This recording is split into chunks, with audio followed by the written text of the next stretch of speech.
Good morning class 10th के मेरे प्यारे प्यारे बच्चों। Welcome back to my YouTube channel Mahfooz sir classes.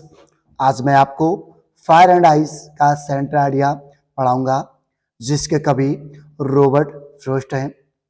मेरे बच्चों, चलिए जानते हैं कि फायर एंड आइस की तुलना किससे की गई है। तो फायर की तुलना डिजायर यानी कि इच्छा से की गई है और आइस की तुलना हाइट्रेट यानी कि नफरत से की गई है। तो मेरे बच्चों, आपने ये चैप्टर तो अच्छे से पढ़ा होगा, और जिन बच्चों ने अभी तक ये चैप्टर ना पढ़ा हो तो वो अभी इसी वक्त मेरे चैनल पे जाएं और सबसे पहले फायर एंड आइस का चैप्टर पढ़ें, ताकि उनको अच्छे से सेंटर आइडिया समझ में आ जाए।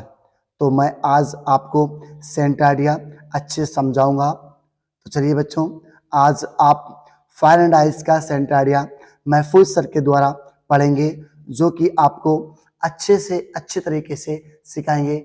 आज आपको महफूज सर एक एक वर्ड की मीनिंग समझाएंगे, एक एक वर्ड की हिंदी समझाएंगे, ताकि आपको अच्छे से सेंट्रल आइडिया आ जाए और जिससे कि आप अच्छे से एग्जाम में कर सकें। बच्चों, आने वाले 2024 में बोर्ड एग्जाम में ये सेंटर आइडिया बहुत इंपॉर्टेंट होगा, बहुत ही आवश्यक होगा, महत्वपूर्ण होगा।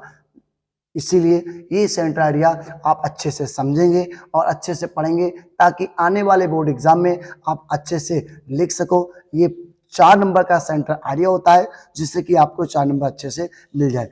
कि दोस्तों, सबसे पहले मैं सेंटर आइडिया स्टार्ट करता हूं और आपको इसके बारे में बताता हूं। एक एक वर्ड की मीनिंग बताऊंगा, एक एक वर्ड अच्छे से समझना। जी बच्चों, अब शुरू करते हैं सबसे पहला सेंटर आइडिया। तो चलिए स्टार्ट करते हैं। This beautiful poem. जी बच्चों, this beautiful poem is composed by Robert Frost. This माने यह है, ब्यूटीफुल माने सुंदर, पोएम माने कविता, इज माने है, कंपोज्ड बाय रॉबर्ट फ्रॉस्ट यानी कि रॉबर्ट फ्रॉस्ट के द्वारा लिखी गई। तो बोल सकते हैं this beautiful poem is composed by Robert Frost. यह सुंदर कविता रॉबर्ट फ्रॉस्ट के द्वारा लिखी गई है। The poet has tried to bring the differences. कवि अंतर बताने की कोशिश कर रहा है बिटवीन के बीच में, द फायर एंड आइस आग और बर्फ के बीच में। जी हाँ बच्चों, इसको फिर से बोलेंगे, फिर से पढ़ेंगे। The poet has tried to bring the differences. कवि अंतर बताने की कोशिश कर रहा है बिटवीन माने बीच में, द फायर एंड आइस आग और बर्फ के, यानी कि कवि आग और बर्फ के बीच में अंतर बताने की कोशिश कर रहा है। तो बच्चों, अब आगे देखते हैं। Which represent two different kinds of people. Which माने जो, रिप्रेजेंट माने दिखाती है, टू माने दो, डिफरेंट भी जो होता है भिन्न भिन्न यानी कि अलग अलग, काइंड्स ऑफ माने प्रकार के, पीपल माने लोगों को, जो दो अलग अलग प्रकार के लोगों को दिखाती है। अब इसमें अलग अलग प्रकार के लोगों को क्यों बताया है मेरे बच्चों?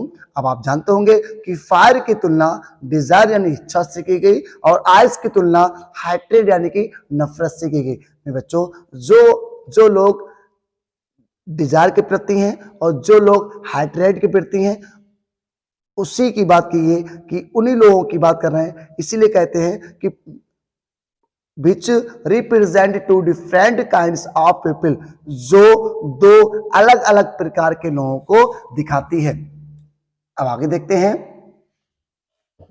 अकॉर्डिंग टू द पोइट, कवि के अनुसार, अकॉर्डिंग टू इसका मतलब होता है के अनुसार, अकॉर्डिंग टू का मतलब होता है के अनुसार, द पोइट माने कवि, अकॉर्डिंग टू द पोइट कवि के अनुसार, the word can Paris, the word माने संसार, कैन माने सकता है, पेरिस माने होता है समाप्त होना। जी बच्चों, समाप्त होना या विनाश होना या नष्ट होना एक ही बात होती है। तो बोल सकते हैं द वर्ड कैन पेरिस, संसार समाप्त हो सकता है, बाय फायर आग के द्वारा, एंड आल्सो बाय आइस और बर्फ के द्वारा भी।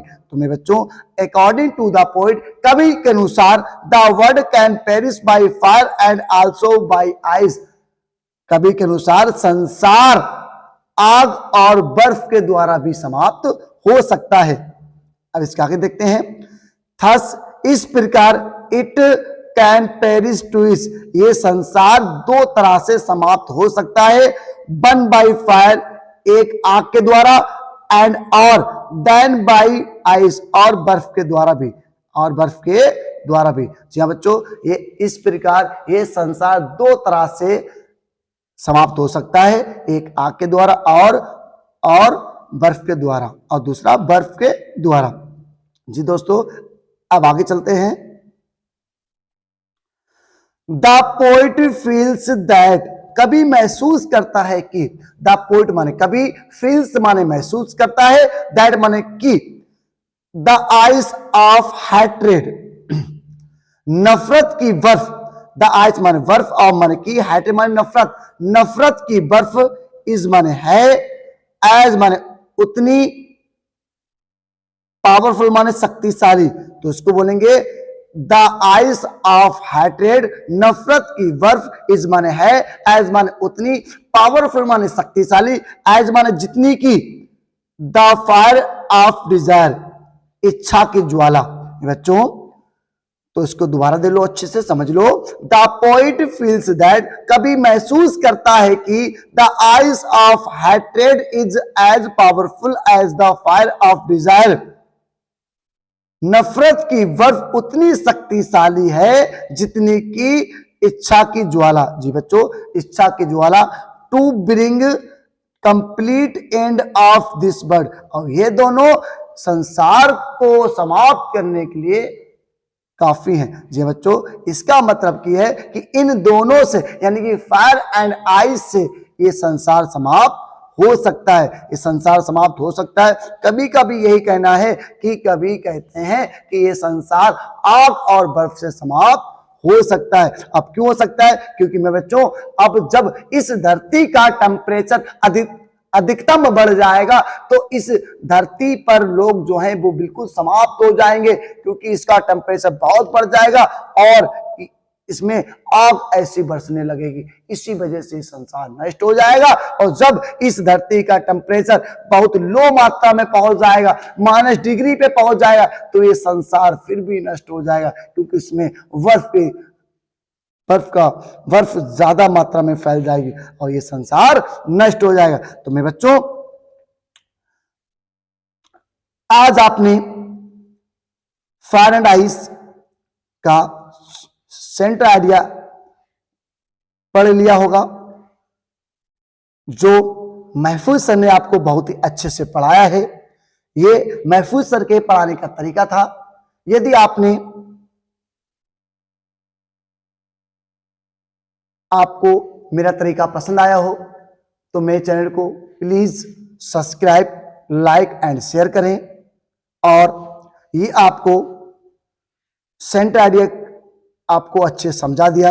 अब आपको नेक्स्ट वीडियो में आपकी मनपसंद की चीज जो आप चाहेंगे वो आपको मिलेगी।